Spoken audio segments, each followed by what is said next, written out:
Hello दोस्तों, आज की कहानी एक पिता और एक पुत्र की है। शाम का समय था। ऑफिस से घर आने के बाद पिता फिर से ऑफिस की फाइल्स में उलझा हुआ था। तभी उसका 7 साल का बेटा पास आया और बोला, पापा क्या मैं आपसे कुछ पूछ सकता हूँ? हाँ पूछो।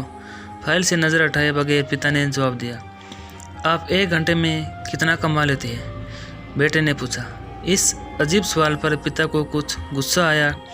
उसने जवाब दिया, तुम्हें इससे क्या मतलब? क्यों बेकार के सवाल पूछकर मेरा समय खराब कर रहे हो? देखते नहीं मैं काम में बिजी हूँ। पापा बस मैं जानना चाहता हूँ, प्लीज़ बताइए ना, आप 1 घंटे में कितना कमा लेते हैं? बेटा जिद करने लगा। 500 रुपये, पिता ने जवाब दिया और काम में लग गया। वो है, बेटा सिर झुकाकर कुछ सोचने लगा। फिर सिर उठाकर बोला, पापा आप मुझे 300 रुपये उधार दे सकते हैं? यह सुना था कि पिता का गुस्सा बढ़ गया। वह बेटे को झिगड़ते हुए बोला, अच्छा तो तुम इसलिए मेरी सैलरी पूछ रहे हो? तुम्हें खिलौना या कोई फालतू सी चीज़ खरीदनी है? अब एक शब्द कहे बगैर सीधे अपने कमरे में जाओ और सो जाओ। मैं इतनी मेहनत से पैसे इसलिए नहीं कमाता कि तुम्हारी हर फालतू मांग पूरी कर सकूं।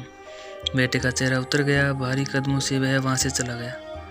पिता कुछ देर तक तो बेटे की बात पर नाराज रहा, फिर काम में लग गया। काम खत्म होने तक उसकी नाराज़गी भी खत्म हो चुकी थी। अब उसे बेटे के प्रति अपने खुद के व्यवहार पर दुख होने लगा। वह सोचने लगा कि हो सकता है बेटे को सच में किसी ज़रूरी चीज़ के लिए 300 रुपये की ज़रूरत हो। वो वैसे भी हर समय पैसे नहीं मांगता। वह बेटे के कमरे में गया। देखा बेटा बिस्तर पर लेटा हुआ था। उसने पूछा, सो गई क्या? बेटा तुरंत उठकर बैठ गया और बोला, नहीं पापा मैं जगा हुआ हूँ। बेटा मैं काम की वजह से परेशान था और मेरा काम का गुस्सा तुम पर निकल गया। मुझे तुम पर गुस्सा नहीं करना चाहिए था। ये लो 300 रुपये जो उस समय तुम मुझसे मांग रहे थे। पिता बेटे के पास बैठते हुए बोला, थैंक यू पापा। बेटा चेक उठा। 300 रुपये एक तरफ रखकर उसने अपने तकिए के नीचे से कुछ नोट निकाले और गिनने लगा। यह देख पिता को फिर से गुस्सा आया और वह गुस्से में बोला, जब तुम्हारे पास पहले से ही पैसे थे तो तुम और पैसे क्यों मांग रहे थे? क्योंकि मेरे पास पूरे पैसे नहीं थे पापा, अब है। बेटे ने मासूमियत से जवाब दिया, पापा ये लीजिए 500 रुपये। क्या इससे मैं आपका 1 घंटा खरीद सकता हूँ? प्लीज़ कल आप घर जल्दी आ जाना, मैं आपके साथ डिनर करना चाहता हूँ। बेटे की बात सुनकर पिता अवाक रह गया।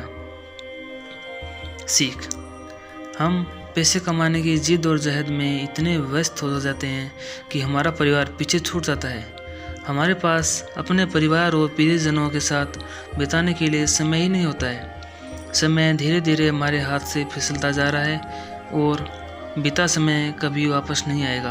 ऑफिस में हमारा रिप्लेसमेंट बड़ी ही आसानी से ढूंढ लिया जाएगा, लेकिन परिवार का कोई रिप्लेसमेंट नहीं है। अपने परिवार को महत्व दें। तो दोस्तों, आपको आज की कहानी कैसी लगी कमेंट सेक्शन में ज़रूर बताना। कहानी अच्छी लगे तो लाइक और सब्सक्राइब ज़रूर करना। Thank you. फिर मिलते हैं किसी नेक्स्ट कहानी में।